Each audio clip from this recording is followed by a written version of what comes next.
कर लो, अभी सॉल्व कर लेंगे, अदरवाइज आप होमवर्क के लिए भी रख सकते हैं इसको, क्योंकि आपको फर्स्ट कम फर्स्ट सर्व भी निकालना है, इसमें एसडीएफ भी निकालना होगा, एसआरडीएफ भी निकालना होगा, और राउंड रॉबिन भी आपको इसमें ट्राई करना होगा। तो इससे आपकी प्रैक्टिस भी हो जाएगी।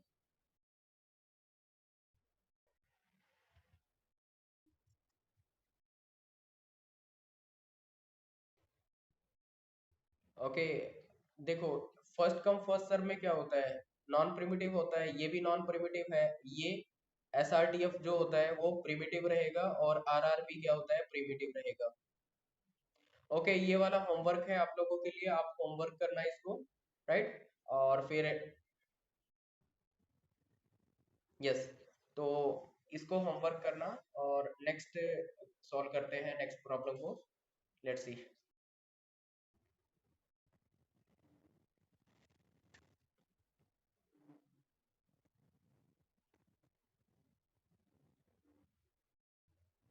ओके, सो आपका जो सीपीयू शेड्यूलिंग का टॉपिक है वो कवर हो चुका है, राइट।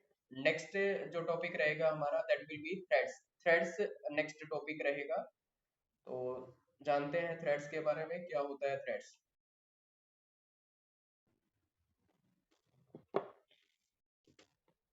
तो threads, these are the light weight process. Threads क्या होते हैं, लाइट वेट प्रोसेस होते हैं। Light weight in the sense that number of context are less, तो यहाँ पे नंबर ऑफ एट्रीब्यूट या कॉन्टेक्स्ट कह सकते हैं, दैट विल बी लेसर, और number of instructions that are less, तो इंस्ट्रक्शंस भी यहाँ पे क्या रहेंगी, लेसर रहेंगी, और नंबर ऑफ कॉन्टेक्स्ट भी क्या होंगे, यहाँ पे लेसर रहेंगे। तो ये कह सकते हैं एक प्रोसेस है, और इस प्रोसेस को क्या किया जा सकता है, फर्दर थ्रेड्स में डिवाइड किया जा सकता है। Threads are nothing but kind of small small sub process, ठीक है, ये काइंड ऑफ सब प्रोसेस रहेंगी, राइट। तो एक प्रोसेस को क्या किया जा सकता है, थर्ड थ्रेड्स में डिवाइड किया जा सकता है। अगर प्रोसेस को थ्रेड्स में डिवाइड कर दिया तो उससे क्या बेनिफिट मिलेगा, रिस्पॉन्सिवनेस ज्यादा रहेगी, right. So it will be more responsive, means faster response रहेगा, क्योंकि नंबर ऑफ कॉन्टेक्ट लेस रहेंगे, नंबर ऑफ इंस्ट्रक्शन लेस रहेगी, तो क्या होगा, रिस्पॉन्स भी यहाँ पे फास्टर मिलेगा। नेक्स्ट क्या है, faster context switching. Context switching भी क्या होगी, फास्टर रहेगी, means context switching of the thread that is very very less than context switching of process, right. तो कॉन्टेक्स्ट स्विचिंग ऑफ थ्रेड क्या रहेगी, that will be very very lesser than context switching of the process. Next क्या है, efficient utilization of multi processing system. Multi processing system का क्या होगा, efficient utilisation होगा। कैसे, जैसे ये मेन मेमोरी है, मान लीजिए ये मेन मेमोरी है, और यहाँ पे क्या है, there are multiple number of processors, assume that this is the multi processing environment, 1 2 3 4, these are the cpu, cpu1, cpu2, और cpu3, cpu4। एक थ्रेड क्या कर दिया, इसको असाइन कर दिया, नेक्स्ट थ्रेड इसको असाइन हो गया, नेक्स्ट थ्रेड इसको असाइन हो गया, और कोई थ्रेड T4 है वो इसको असाइन कर दिया, राइट। तो क्या होगा उस केस में, अगर सिंगल प्रोसेस होती तो सिंगल प्रोसेस सिर्फ एक इसको प्रोसेसर को क्या करते, असाइन करते, बाकी वाले क्या होते, बाकी वाले उस केस में आइडल होते, राइट। बट थ्रेड्स ने क्या कर दिया, उसका बेटर यूटिलाइजेशन कर दिया, हमने इनको क्या कर दिया, डिस्ट्रीब्यूट कर दिया ओवर द प्रोसेसर्स। इसका मतलब क्या हुआ कि यहाँ पे एफिशिएंट यूटिलाइजेशन होगा इसका मल्टी प्रोसेसिंग सिस्टम का, राइट। तो एक बार कंफर्म कीजिए, यहाँ तक सबको क्लियर है। यस, थ्रेड्स का यहाँ तक सबको क्लियर है।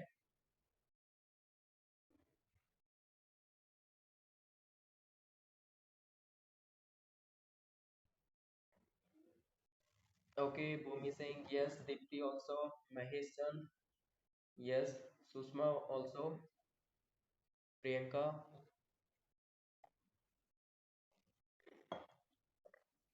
Okay, fine. I think it is clear to all. Now, let's see the next.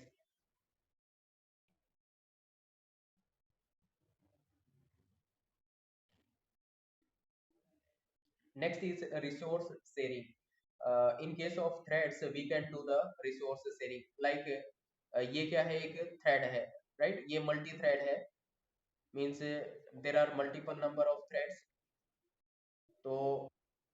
Thread T1 ये हो गया, ये थ्रेड T1 T2 हो गया, तो multiple number of threads are there. तो यहाँ पे जैसे ये कोड है, कोड पोर्शन हो गया, डेटा पोर्शन हो गया, फाइल हो गया, मेमोरी हो गया, right, they are the shareable. जैसे कोड को शेयर किया जा सकता है इस प्रोसेस से, कोड को यहाँ पे भी शेयर किया जा सकता है, डेटा को शेयर किया जा सकता है इस प्रोसेस के थ्रेड के लिए, और यहाँ पे भी इस थ्रेड के लिए शेयर किया जा सकता है, फाइल को शेयर किया जा सकता है इस थ्रेड के लिए, फाइल को इस थ्रेड के लिए भी शेयर किया जा सकता है, राइट। तो इसमें क्या होंगे, कुछ शेयरेबल टाइप होंगे और कुछ क्या होंगे, नॉन शेयरेबल टाइप होंगे। जैसे कि स्टैक, हर एक थ्रेड का अपना स्टैक रहेगा, अपना रजिस्टर रहेगा, राइट, हर एक थ्रेड के कॉरस्पॉन्डिंग स्टैक अपना रहेगा, रजिस्टर रहेगा, प्रोग्राम काउंटर भी क्या रहेगा, इनका अपना रहेगा। मीन्स ये क्या है, नॉन शेयरेबल रिसोर्सेज में आएंगे, राइट। ऐसे ही यहाँ पे स्टैक रहेगा, रजिस्टर रहेगा, program counter, that is also related to the T2। तो फाइनली ये कह सकते हैं कि data, files and memory that are the shareable portion, stack, register and program counter, they are non shareable। ठीक है, तो ये क्या रहेंगे, these are the non shareable। another thing that these are the economical। Economical होते हैं, मतलब cheaper cost पे क्या किया जा सकता है, थ्रेड बनाया जा सकता है, और ये कह सकते हैं कि प्रोसेस को थ्रेड्स में डिवाइड किया जा सकता है चीपर कॉस्ट पे, राइट। तो इकोनॉमिकल भी होंगे। जावा एपीआई का यूज करके भी क्या किया जा सकता है, इनको बनाया जा सकता है। Next thing, it enhance the throughput of the system. System की थ्रूपुट को क्या करेंगे, इनहेंस करेंगे। थ्रूपुट इनहेंस क्या होगी, जैसे कि इसका साइज क्या होता है, स्मॉल होता है, नंबर ऑफ इंस्ट्रक्शन लेसर होते हैं, कॉन्टेक्स्ट लेसर होते हैं, राइट। तो इससे क्या होगा कि number of threads completed per unit time that will be more, right। तो number of threads completed per unit time that will be more, मतलब उससे क्या हो जाएगा, थ्रूपुट इसकी इंक्रीज हो जाएगी। तो ओवरऑल कह सकते हैं कि इसकी थ्रूपुट भी क्या होगी, इंक्रीज होगी। ओके, तो यहाँ तक एक बार कंफर्म कीजिए, सबको क्लियर है।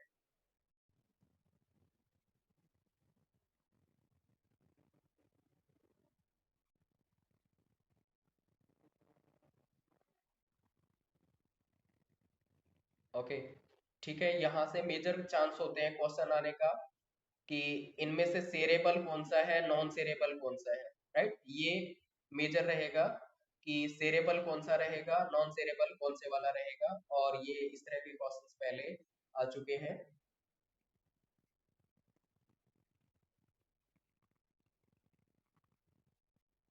ओके, थ्रूपुट कैसे इंक्रीज होगी, ठीक है, थ्रूपुट कैसे इंक्रीज होगी, इसका ये रहेगा कि ये जो थ्रेड्स होते हैं ये स्मॉल स्मॉल प्रोसेस की तरह होते हैं, राइट। और एक एंटायर प्रोसेस है, उसमें नंबर ऑफ इंस्ट्रक्शंस भी ज्यादा होंगे, नंबर ऑफ कॉन्टेक्स्ट भी उसके ज्यादा रहेंगे, राइट। बट थ्रेड क्या होते हैं, थ्रेड में नंबर ऑफ इंस्ट्रक्शन लेसर रहती है, तो ये जल्दी क्या हो जाएगी, कंप्लीट हो जाएगी, राइट। तो एक थ्रेड क्या होती है, जल्दी कंप्लीट होगी, जल्दी कंप्लीट होगी, तो नंबर ऑफ प्रोसेस या number of threads completed per unit time that will be more, because operating system consider the user level threads as a process. तो उसको प्रोसेस की तरह ही मानता है, उसको थ्रेड की तरह कंसीडर नहीं करता। तो number of process completed per unit time that will increase. Yes और नॉट, आ गया समझ।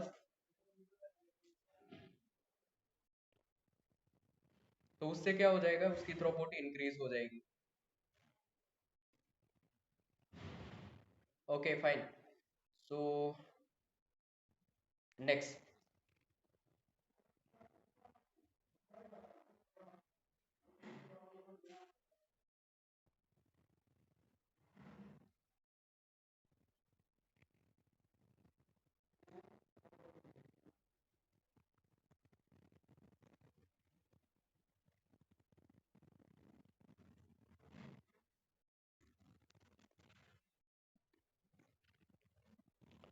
next is the difference between the kernel level thread and user level thread। So threads we can say that can be of two types, one is the user level thread and another one is the kernel level thread, right। तो एक user level thread रहेगा, दूसरा क्या रहेगा, that will be the kernel level thread।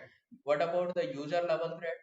So for user level thread, implementation is done by the user or a programmer, implementation that is done by the user or programmer, and in this case implementation is done by the operating system. यहाँ पे operating system करता है, यहाँ पे user करता है, या फिर programmer क्या करता है, उसका implementation करता है.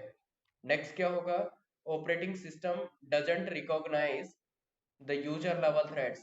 तो यूजर लेवल थ्रेड्स को ऑपरेटिंग सिस्टम क्या नहीं करता, रिकॉग्नाइज नहीं करता. ऑपरेटिंग सिस्टम क्या समझता है कि ये एक प्रोसेस है, राइट. तो operating system consider the thread as a process. What about this one, operating system recognize the kernel level threads. Kernel level threads को क्या करता है, रिकॉग्नाइज करता है. रिकॉग्नाइज क्यों कर रहा है, because implementation that is done by the operating system, right. तो ऑपरेटिंग सिस्टम क्या करेगा, उसको रिकॉग्नाइज करेगा. नेक्स्ट क्या होगा, if entire block entire process are blocked when one thread is going to block. एक थ्रेड को अगर ब्लॉक कर दिया जाएगा तो क्या हो जाएगा, एंटायर प्रोसेस को ब्लॉक कर दिया जाएगा, राइट. एक थ्रेड अगर ब्लॉक होगी तो क्या हो जाएगा, एंटायर थ्रेड्स क्या, एंटायर प्रोसेस क्या हो जाएगी, ब्लॉक हो जाएगी. What about this one? If one thread is going to block, it doesn't affect the other threads. अगर एक थ्रेड को यहाँ पे क्या कर दिया, ब्लॉक कर दिया, तो ये अदर को क्या नहीं करेगी, इफेक्ट नहीं करेगी. Means they are independent of each other, right. तो यूजर लेवल थ्रेड्स में क्या होता है, अगर एक एक थ्रेड को क्या कर दिया जाए, ब्लॉक कर दिया जाए, तो वो एंटायर प्रोसेस को ही ब्लॉक कर देगा. और यहाँ पे अगर एक थ्रेड को ब्लॉक किया गया तो दूसरी थ्रेड पे उसका कोई इफेक्ट नहीं पड़ेगा. और ये वाला क्वेश्चन रियली रियली इंपॉर्टेंट, बार बार पूछा जाता है ये वाला क्वेश्चन, कि कौन से वाले में एंटायर प्रोसेस को ब्लॉक कर दिया जाता है. तो यूजर लेवल में क्या कर दिया जाता है, एंटायर प्रोसेस को ब्लॉक कर दिया जाता है. What about next, implementation is easy in case of user level thread, implementation is easy. In kernel level thread, implements are that is complex,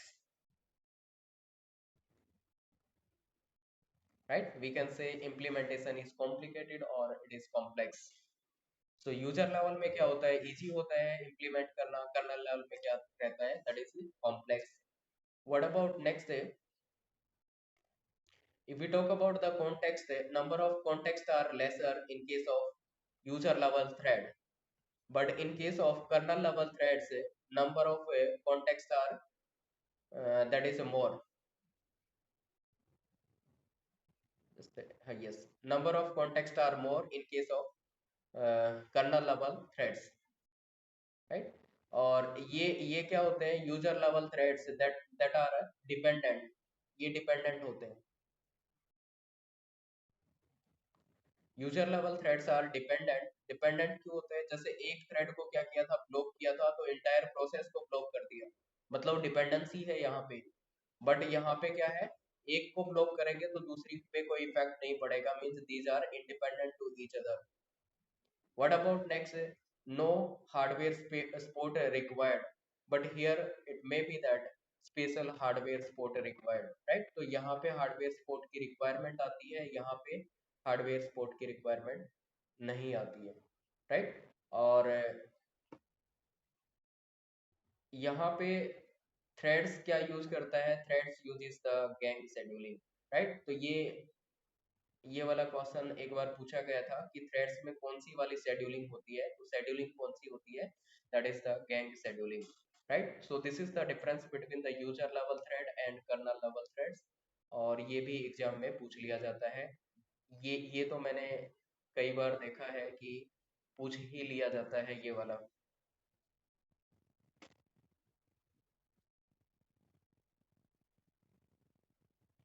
Okay, so is it clear to all? Example for what?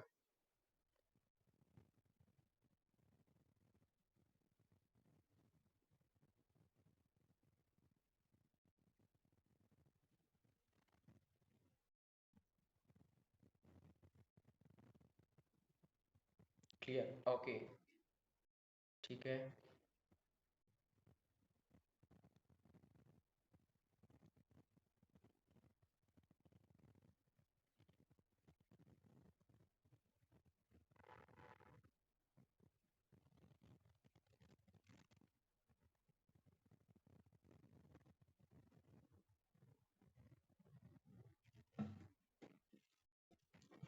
clear, okay, fine. Now next one is the mode. जो जो operating system है उसके दो mode होते हैं, right. तो एक होता है यूजर मोड और दूसरा क्या होता है, कर्नल मोड, राइट। तो यूजर मोड जो होता है वो क्या होता है, नॉन प्रिविलेज्ड मोड, और ये होता है privileged mode, right. Non privileged को क्या बोलते हैं, नॉन प्रोटेक्टेड मोड। इसको नॉन प्रोटेक्टेड मोड बोलते हैं, और ये क्या होता है, प्रोटेक्टेड मोड होता है, राइट। तो kernel mode that is protected mode and this is non protected mode. And dual modes are used for the security purpose. तो ड्यूल मोड किस लिए होते हैं, सिक्योरिटी पर्पस से ड्यूल मोड यूज होते हैं। Next, operating system always run in the kernel mode. Operating system हमेशा किस में रन करेगा, कर्नल मोड में रन करता है। Just a minute, okay. So operating system always run in the kernel mode. Next, booting process, जो starting में booting process होता है वहां पे भी क्या होता है, it is always in the kernel mode. तो बूटिंग प्रोसेस भी किस मोड में होता है, इन कर्नल मोड।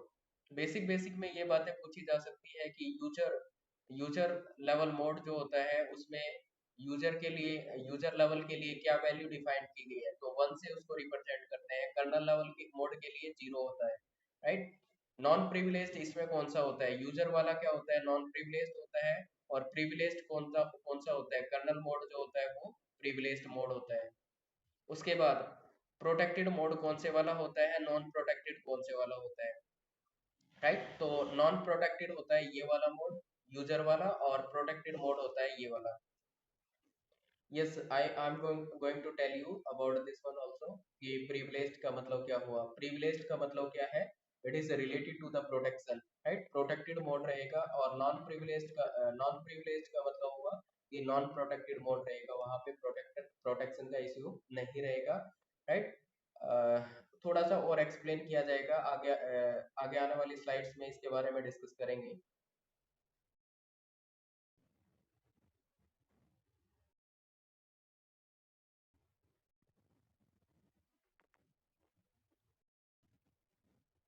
ओके, तो कुछ ये जो इंस्ट्रक्शंस हैं इनसे आइडिया लग जाएगा कि प्रिविलेज्ड इंस्ट्रक्शंस किस टाइप की होती हैं और नॉन प्रिविलेज्ड इंस्ट्रक्शंस किस टाइप की होती हैं, राइट। तो इससे पता चल जाएगा कि there are some of the instructions are the privileged instruction and some of the instructions are non privileged instructions। तो privileged instructions कौन से वाली होती हैं, जैसे कि context switching, input output operation, disabling the interrupt को disable करना, clearing the memory को clear करना, set the time of the clock का टाइम सेट करना। इस तरह की जो इंस्ट्रक्शंस होती हैं वो क्या होती हैं, they are the privileged instructions, right. तो ये जो इंस्ट्रक्शंस है वो प्रिविलेज्ड होती है, और दूसरा क्या होता है, नॉन प्रिविलेज्ड इंस्ट्रक्शंस, जैसे कि reading the time of the clock का टाइम क्या करना, जस्ट रीड करना। Sending the final print request send करना। इसका मतलब क्या कर रहे हैं, प्रिविलेज्ड में आपको लग रहा होगा कि इसमें जो मेजर टच है वो हार्डवेयर को लेके है, ऑपरेटिंग सिस्टम में सिक्योरिटी को लेके है, प्रोटेक्शन को लेके है, राइट। और यहाँ पे हार्डवेयर का टच आपको इतना नहीं मिलेगा, और सिक्योरिटी की फील भी आपको यहाँ से नहीं आ रही होगी, राइट। तो नॉर्मली जो हम जैसे रीडिंग करते हैं, क्लॉक का टाइम रीड करते हैं, या फिर प्रिंट रिक्वेस्ट सेंड कर रहे हैं, कुछ मैनिपुलेशन तो नहीं कर रहे हैं ना, कोई मेजर चेंज तो नहीं कर रहे, बट कॉन्टेक्स्ट स्विचिंग होती है, राइट। तो कॉन्टेक्स्ट स्विचिंग है, इनपुट आउटपुट ऑपरेशंस हो रहा है, इंटरप्ट को डिसेबल कर रहे हैं। तो यहाँ पे आपको क्या हो रहा है, ऑपरेटिंग सिस्टम की सिक्योरिटी को लेके, प्रोटेक्शंस को, प्रिविलेज को लेके क्या किया जा रहा है, काम किया जा रहा है, राइट। तो जो प्रिविलेज्ड इंस्ट्रक्शंस होंगी वहां पे आपको इस तरह का टच आएगा कि कुछ मेजर चेंज हो रहा है, राइट। बट नॉन प्रिविलेज्ड में आपको इस तरह का टच नहीं आएगा, नॉर्मली आपने कोई फाइल ओपन कर ली, राइट। तो वो क्या है, नॉन प्रिविलेज्ड। तो आपसे क्वेश्चन में क्या पूछा जाएगा कि प्रिविलेज्ड कौन सी इंस्ट्रक्शंस है इनमें, और नॉन प्रिविलेज्ड कौन से वाली रहेगी, राइट। तो पता चल जाएगा।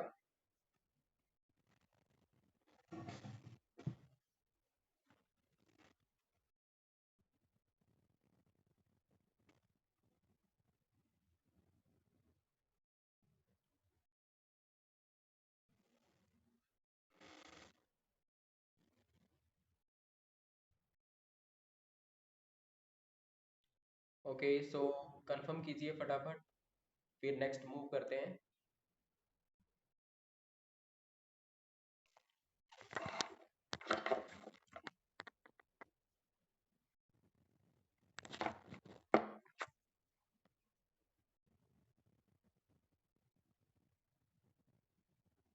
Okay done. Okay fine. ठीक है।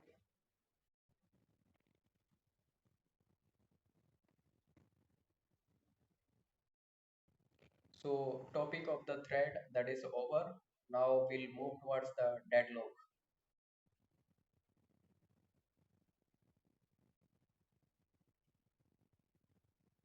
ओके, किस चीज को लेके कंफ्यूज हो जाएंगे? सुमन, किस चीज को लेके कंफ्यूज हो जाएंगे पेपर में? इसमें कुछ कंफ्यूजन की बात है ही नहीं। जहाँ पे आपको हार्डवेयर टच आ रहा है वहां पे क्या लगेगा? अरे hardware touch plus operating system में सिक्योरिटी का इश्यूज जहाँ पे दिखेगा वहां पे क्या रहेगा? प्रिविलेज्ड टाइप का रहेगा, राइट? और अदरवाइज क्या रहेगा? नॉन प्रिविलेज्ड टाइप का रहेगा। ठीक है ना?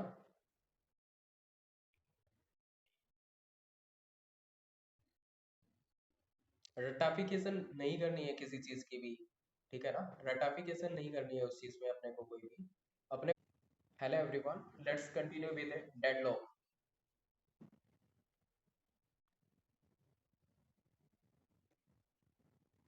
Deadlock, so when two or more than two process are waiting on some event to happen which will never happens, those process are involved in deadlock, right? Yes, I have done with that, don't worry, recording चल रही है। So when two or more than two process are waiting on some event to happen which will never happens, those process are involved in deadlock।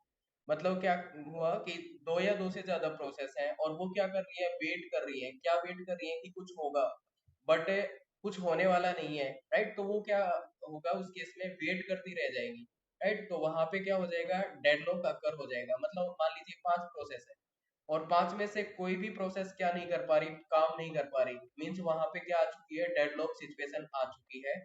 कोई भी process वहां पे काम नहीं कर पा रही है, राइट? तो डेडलॉक में कुछ बेसिक पॉइंट्स रहेंगे, जैसे कि ये सर्कल है, ये क्या रिप्रेजेंट करेगा?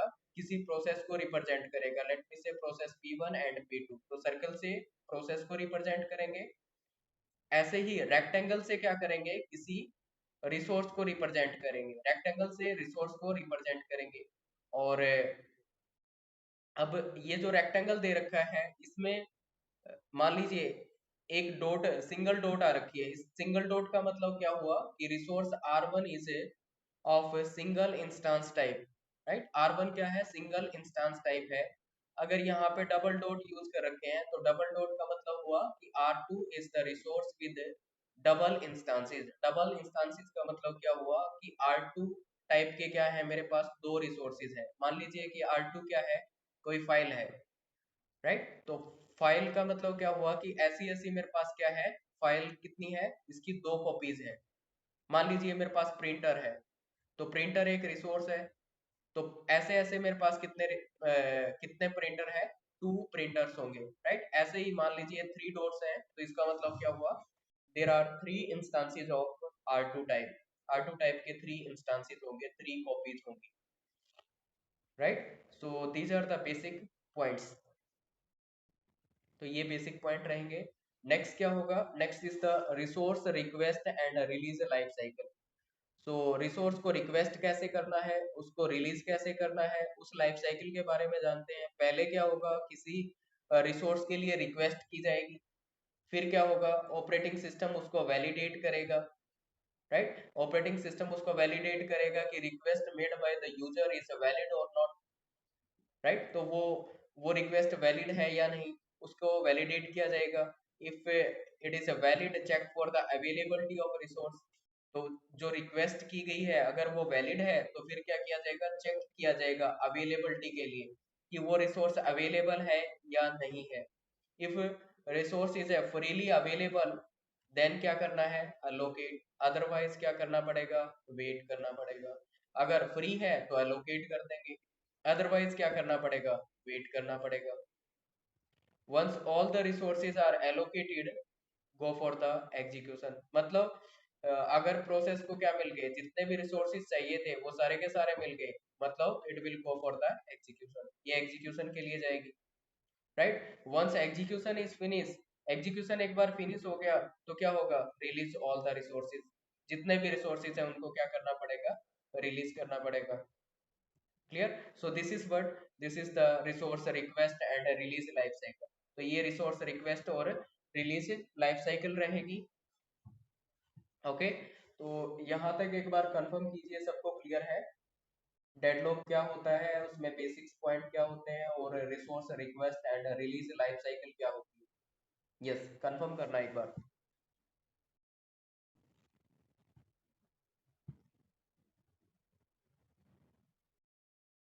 Okay, Bhumi saying yes,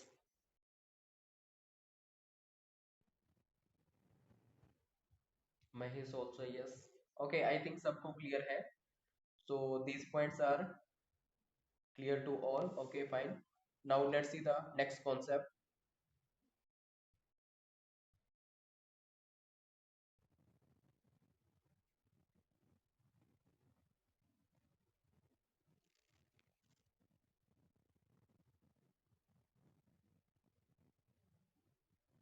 Okay, so these are the two situations given.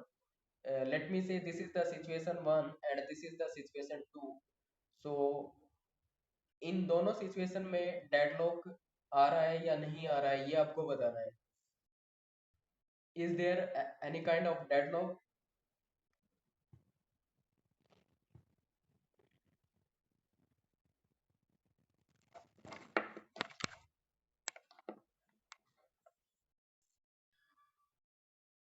Yes, कौन से वाले में डेडलॉक आ रहा है?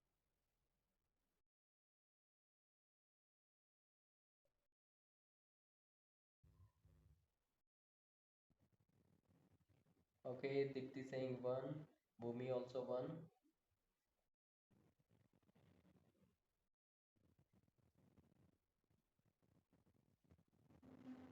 ओके, सो फर्स्ट वाले में यहाँ पे आपको लग रहा है कि डेडलॉक होगा, ठीक है। चलो देखते हैं।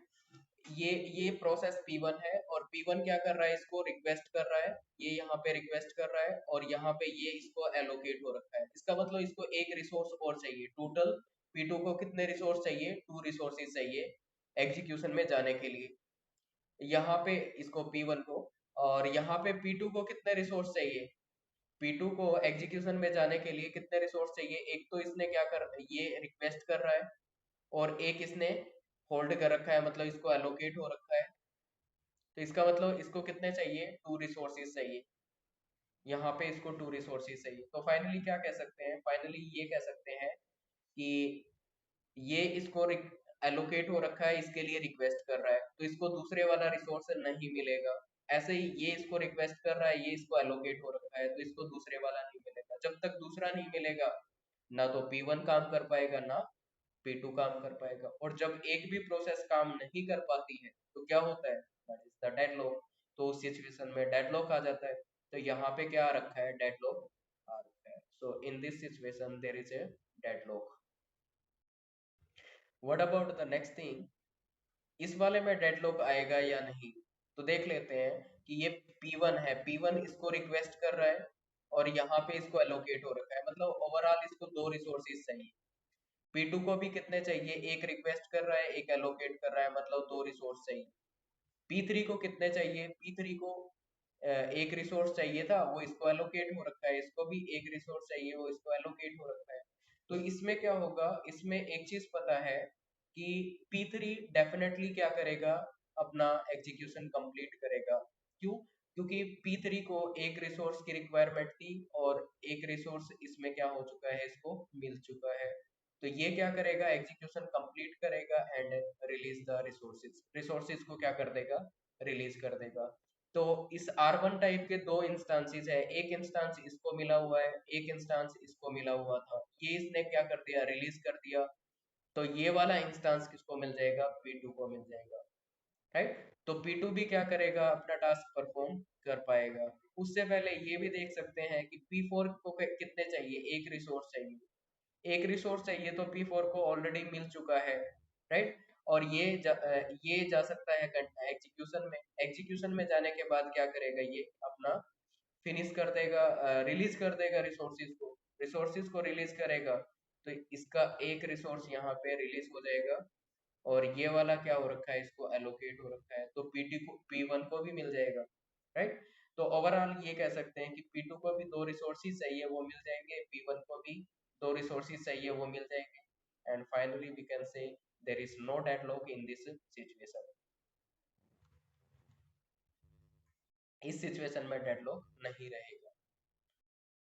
ओके, कंफर्म कीजिए, यहाँ तक सबको क्लियर है?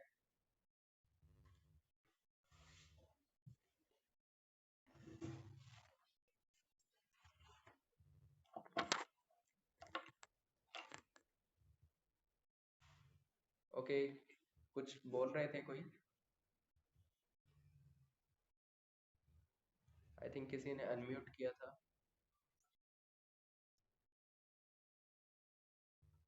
हाँ, नंबर ऑफ इंस्टेंसेस बता रखे होंगे। Yes, of course. ठीक है।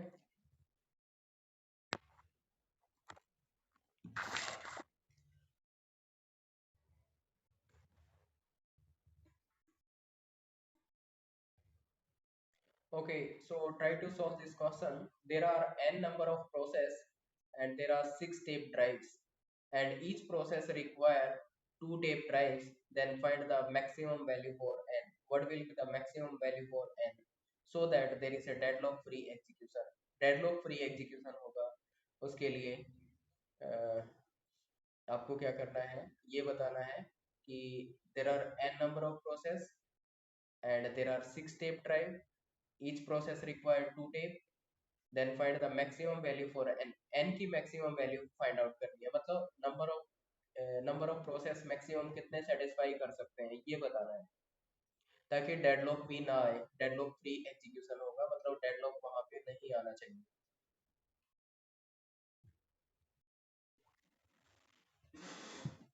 ओके, 5। ठीक है।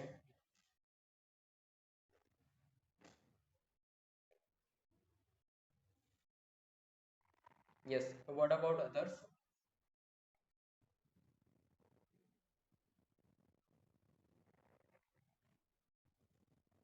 Priyanka saying 5।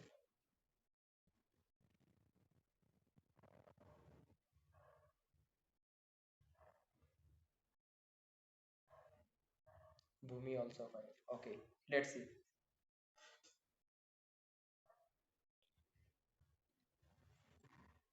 Let's start with P1, P2, P3 and P4. We have 4 processes, right? Can we satisfy these? Here one, इनको क्या कर दिया, फर्स्ट राउंड में हमने एक एक रिसोर्स दे दिया है ना। सेकेंड राउंड में हमने क्या किया, इसको एक रिसोर्स दे दिया और इसको एक रिसोर्स दे दिया। टोटल मेरे पास 6 थे, हमने टोटल 6 डिस्ट्रीब्यूट कर दिया। हर एक को एग्जीक्यूशन में जाने के लिए 2 रिसोर्स चाहिए, तो P1 एग्जीक्यूशन में चला जाएगा, इसके पास 2 रिसोर्स है और ये रिलीज कर देगा इन दोनों को बाद में, तो ये इनको मिल जाएंगे, मतलब एग्जीक्यूट हो सकते हैं। तो 4 प्रोसेस सेटिस्फाई किए जा सकते हैं। What about 5? P1, P2, P3, P4, P5। तो okay, you can try for the 3 also, doesn't matter. आप 3 के लिए भी ट्राई कर सकते थे, 2 के लिए भी कर सकते थे, बट एक लेवल में आपको क्या करना है, मैक्सिमम की तरफ जाना है ना। तो मैंने एक नंबर उठा लिया कि मैं 4 प्रोसेस के लिए चेक करता हूँ कि 4 को सेटिस्फाई करेगा क्या। ठीक है, आप 3 को भी लेके देख सकते थे।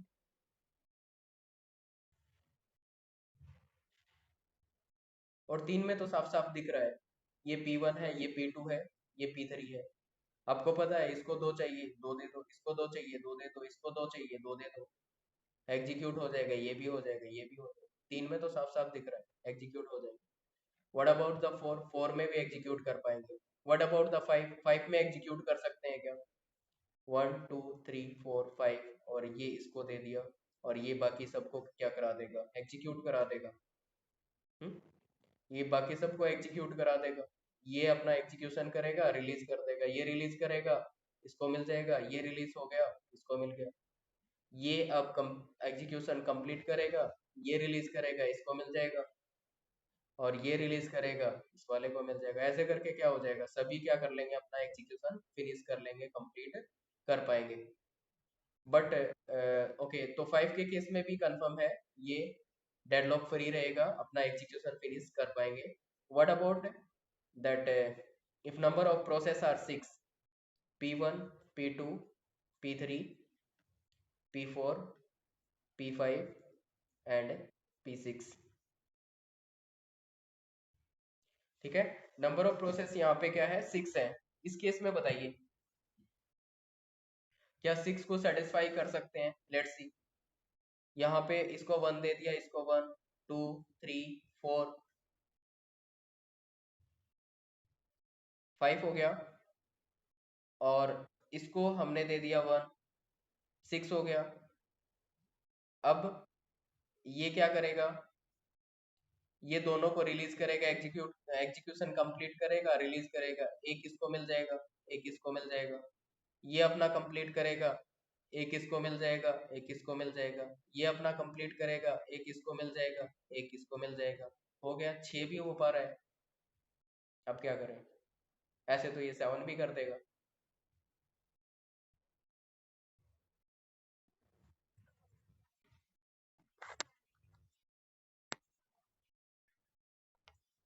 ऐसा कंपलसरी है क्या?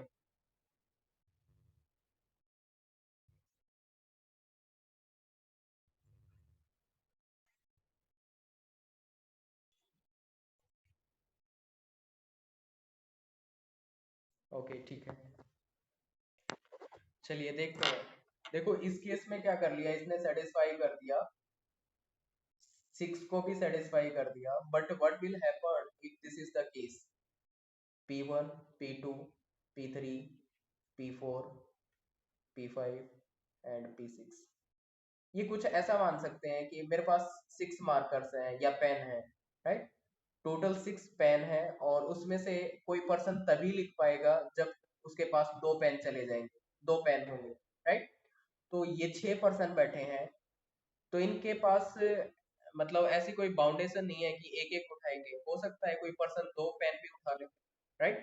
तो या हो सकता है एक एक उठा ले, क्या होगा जब इन्होंने एक एक रिसोर्स को उठा लिया, 1 2 3 4 5 6, इस केस में क्या हो रहा है, क्या हमारे पास कोई और रिसोर्स अवेलेबल है? इसका मतलब 2 पेन जिसके पास होंगे वही लिख पाएगा, किसी के पास है क्या, किसी के पास भी नहीं है। इसका मतलब क्या होगा, कोई भी नहीं लिख पाएगा, कोई भी नहीं लिख पाएगा, इसका मतलब क्या है, डेडलॉक सिचुएशन अराइज हो गई है ना।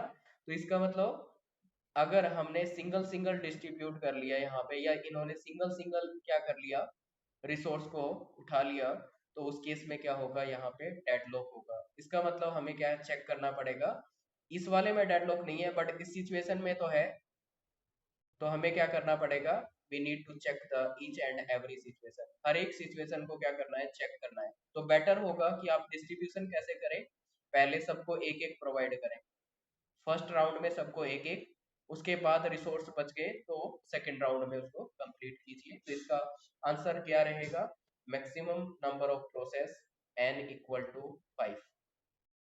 ठीक है, एक बार कंफर्म कीजिए सबको क्लियर है।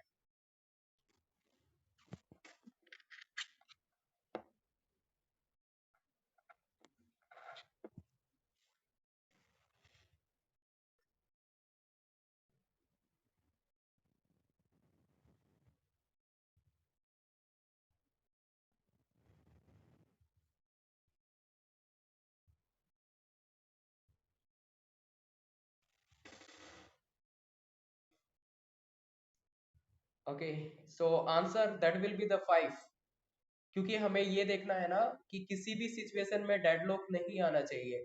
तो यहाँ पे इस सिचुएशन में आ गया ना, 6 के केस में अगर ऐसे डिस्ट्रीब्यूट कर दिया, ऐसे उन्होंने क्या कर लिया, रिसोर्स को ले लिया, तो उस केस में क्या होगा, डेडलॉक आ जाएगा। और हमें क्या चाहिए, किसी भी केस में डेडलॉक नहीं चाहिए। अगर 5 होंगे तो किसी भी केस में डेडलॉक नहीं आएगा। क्लियर? तो यहाँ पे आंसर क्या रहेगा? That will be the 5।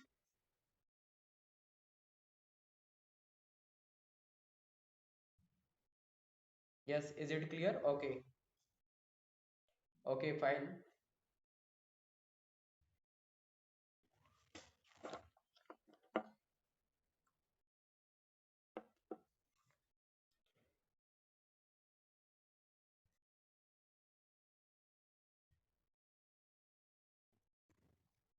Now let's see the next question.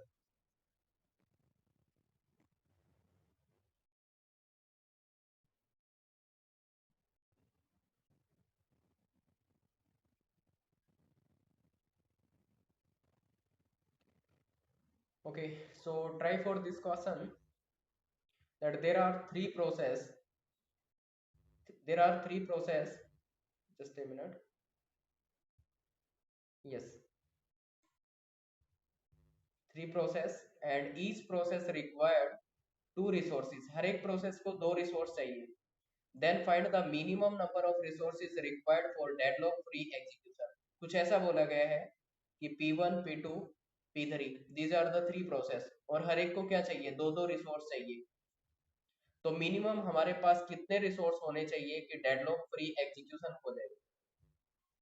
Right, so how many resource we required for the deadlock free execution?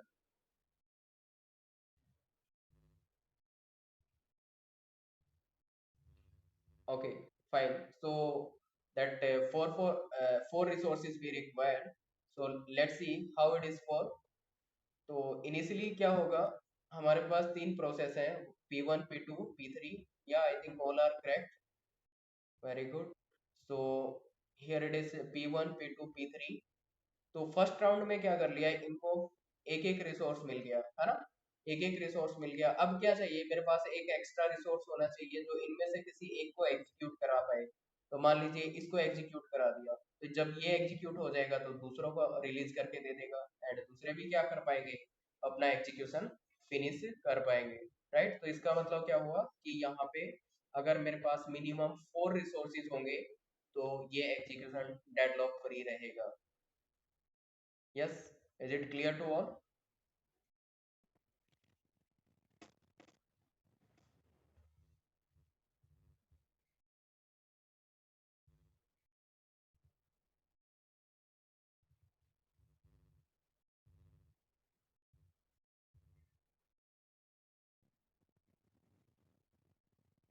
Okay, fine. ठीक है.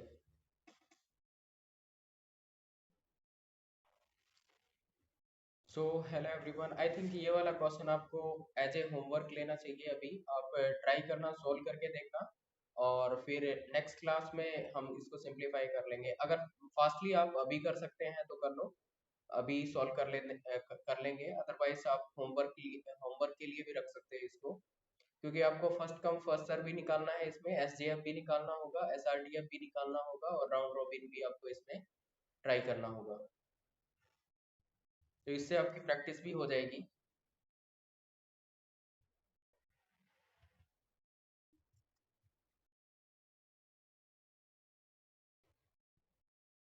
ओके, देखो